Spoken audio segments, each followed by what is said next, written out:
어찌하여 이방 나라들이 분노하는가? 시편 2편 1절. 어찌하여 이방 나라들이 분노하며 민족들이 헛된 일을 꾸미는가?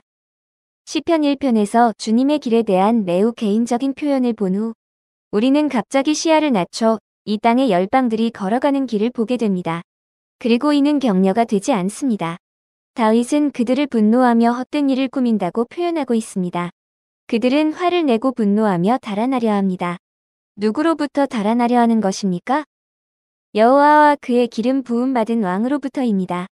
그들은 하나님의 율법을 묵상하는 것에는 관심이 없으며 마치 그것이 족쇄인 것처럼 그들의 맨 것을 집어던지길 원합니다.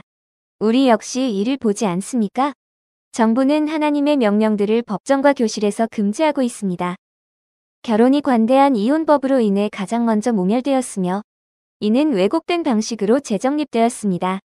태에 있는 아이들을 살해하는 자들은 묵인되는 정도가 아니라 지지를 받으며 재정적 도움까지 받습니다.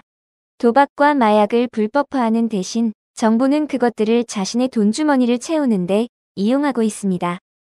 가끔 정치인들은 정의되지 않고 무해한 하나님을 말하기도 하나 여러분은 사실상 결코 하나님의 기름 부음 받은 자, 예수 그리스도를 섬기는 것에 대해 말하는 지도자를 볼 수 없습니다. 정치에서 예수님은 추방되었습니다. 시편 2편은 지상의 왕들과 민족들이 그리스도를 대적하여 함께 음모를 꾸미는 것을 묘사하고 있습니다. 그들이 이를 의식적으로 하건 무의식적으로 하건 상관없이 많은 나라들은 결국 같은 편에 서서 같은 방식의 일을 하며 항상 왕이신 예수님을 밀어내려 합니다. 그들은 적의 적은 아군이다라고 말합니다. 그저 하나님의 백성인 우리들은 어떻게 됩니까? 우리는 이 묘사에서 평범한 사람에 불과합니다. 어떻게 우리가 대통령들, 총리들, 국회의장들과 대법관들과 비교될 수 있겠습니까? 세상의 권력들이 그리스도를 거역하여 밀어내려 할 때 신자들에게는 어떤 일이 일어납니까? 이는 우리가 보는 것에 근거한 자연스러운 질문입니다. 하지만 믿음은 우리에게 약속된 것에 근거하여 다른 것을 질문합니다. 어째서 이방 나라들이 분노하며 모략을 꾸밉니까?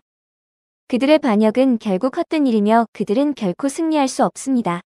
다윗은 그에게 주어진 하나님의 약속, 전 세계로 퍼져나가며 그의 계보를 따른 영원한 왕의 통치를 받는 영원한 왕국을 상기합니다. 그리고 이방 나라들은 그분을 향한 반역을 성공할 가능성조차 없습니다. 예수 그리스도께서는 위대한 아들이시며 모든 관원들의 지도자들은 그분께서 어떻게 응답하시는지 재고해야만 합니다. 왜냐하면 그리스도께서는 그분을 사랑하며 섬기는 평범한 사람을 사랑하고 보호하시기 때문입니다.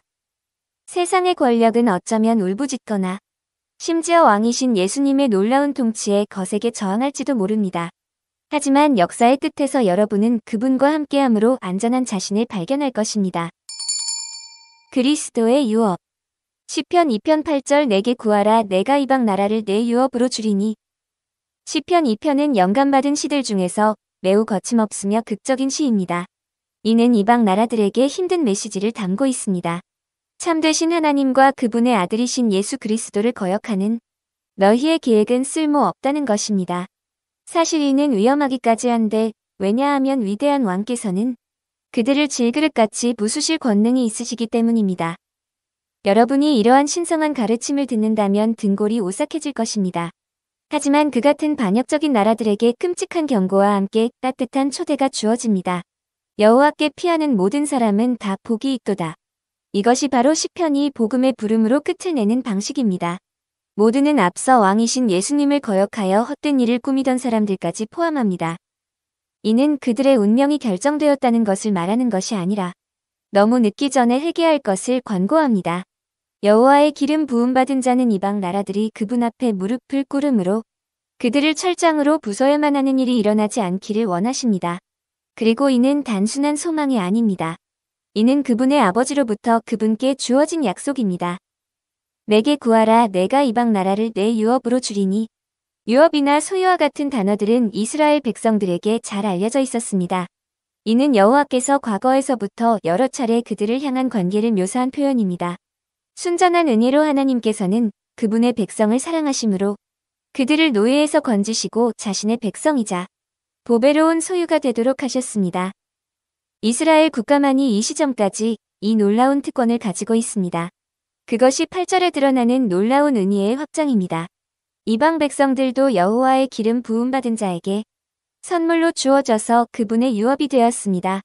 그리고 만약 그리스도의 소유라면 동시에 하나님의 소유이며 성령의 소유입니다. 다윗의 때에 이는 먼 소망이었으나 예수님께서 오심으로 이는 현실이 되었습니다. 그리스도인이 된 유대인이 아니었던 모든 이들이 그 증거입니다. 부활하신 예수님께서 어디로 그분의 제자들을 복음과 함께 보내셨습니까? 모든 민족들에게입니다. 그리스도의 왕적인 권위는 파멸이 아니라 구원을 위해 먼저 행사되었습니다. 최후의 심판은 다가오고 있습니다. 하지만 그동안 그리스도의 은혜는 세상을 향해 외치고 있습니다. 와서 아들에게 입맞추고 생명을 받으라.